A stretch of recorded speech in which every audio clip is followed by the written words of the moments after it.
તો વલસાડ પાલિકાના 11 વોર્ડ અને 44 બેઠક માટે ચૂંટણી યોજાવા જઈ રહી છે।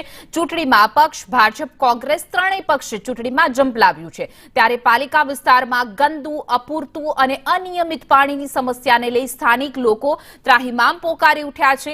તેમજ રોડ રસ્તાને લઈ પણ નગરજનો પરેશાન છે। ત્યારે વલસાડવાસીઓ નવી બોડી ચૂંટાઈને આવે અને લોકોના કામ થાય એવી આશા લગાવીને બેઠા છે। ચૂંટણી ડિક્લેર થઈ ગઈ, ચૂંટણીનો ધમધમાટ પ્રચાર શરૂ થઈ ગયો છે। તમામ પાર્ટીઓ પોતાની તૈયારીમાં લાગી ચૂકી છે। ત્યારે કયા એવા મહત્વના મુદ્દાઓ છે જે મુદ્દાઓ પર આ ચૂંટણી લોકો લડી રહ્યા છે?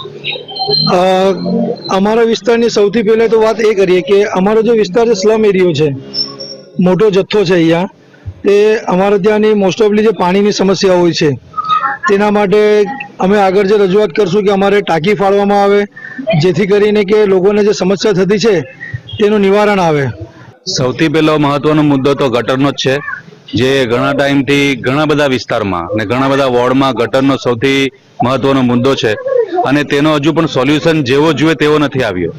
એટલે જેમ જેમ કામ થઈ રહ્યું છે તે કામ થોડું સ્લો છે। તો હવે એવી અપેક્ષા રાખીએ કે હવે પછીની જે બી બોડી બને કે હવે પછીના જે બી કેન્ડિડેટ જીતીને બેસે સત્તા પર, તેમનાથી હવે એક અપેક્ષા છે કે કામને થોડી સ્પીડથી, થોડી ઝડપથી વધારો। વલસાડના રસ્તાઓ જે છે તે યોગ્ય રીતે બનાવવામાં આવતા નથી। ઘણા જગ્યા આપણે જોયું મેઇન રસ્તાઓ છે બધા ખાડાઓ પડી ગયા છે અને આપે કીધું તેમ સૌપ્રથમ ગટરનું કામ થવા પછી રોડ બને છે, રોડ પછી પાછું ખોદીને પાછી ગટર લાઈનો છે, પાણીની લાઈન, પહેલાથી કોઈ પણ યોજના ગોઠવીને વ્યવસ્થિત રીતે કામ કરવામાં આવતું નથી।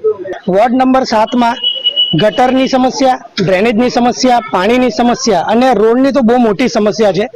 મેં મારા ધ્યાને છે ત્યાં સુધી કહું છું કે વોર્ડ નંબર 7ના જે રસ્તાઓ છે, ઘણા બધા એવા વર્ષો વીતી ગયા છે કે જ્યારે રસ્તા બન્યા હતા 10 વર્ષના ઉપર થઈ ગયા છે કે ત્યાર પછી તે રસ્તાઓ તો બન્યા જ નથી। ખરેખર તો જે કામો જે રીતે જે પદ્ધતિથી થવા જોઈએ એ થતા નથી, એની ઉપર ફોકસ એ લોકોએ જે કરવું હોય એ થતું નથી। હવે હું એમ કહું કે અત્યારે હું 7 નંબરમાંથી ચૂંટાઉં, પરંતુ મારી જવાબદારી પૂરા આખા વલસાડનો પ્રતિનિધિ તરીકે મારે તો કરવાની હોય, નહીં કે વોર્ડ નંબર 7।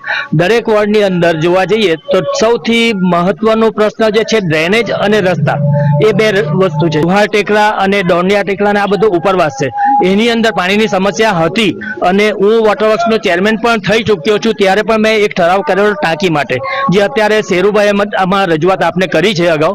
તો એ રજૂઆત અને અમારી જે વોટરવર્ક્સનો હું ચેરમેન હતો તે સમયે મેં એક ઠરાવ પાસ કરેલો ટાંકી માટે, અને પર્ટિક્યુલર એક ટાંકીનું આયોજન હમણાં થોડાક દિવસો અગાઉ એનું ખાતમુહૂર્ત કર્યું અને રાખોડિયા તળાવની પાસે ટાંકીનું કામ હાલે અત્યંત પૂરજોશમાં ચાલુ છે। મેઇન તો ક્વોલિટી ઓફ વર્ક થતું નથી નગરપાલિકાનું, બરાબર? કારણ કે જોવા જઈએ તો એ લોકોના મળતિયા હોય છે, એ લોકોને કોન્ટ્રાક્ટ આપવામાં આવે છે અને પછી રોડોની હાલત તો આખા વલસાડ શહેરને ખબર જ છે કે કેવી રીતે હાલ ક્વોલિટી ઓફ વર્ક થતું છે વલસાડની અંદર। પાણી છે, ગટર લાઈન છે, રોડ બની જાય પછી એ લોકો ગટર લાઈન ખોદવાનું યાદ આવે એ લોકોને। હવે મે, જૂન વલસાડની અંદર એ લોકોને રોડ બનાવવાનું યાદ આવે। જાવેદ ખાન, સંદેશ ન્યૂઝ, વલસાડ।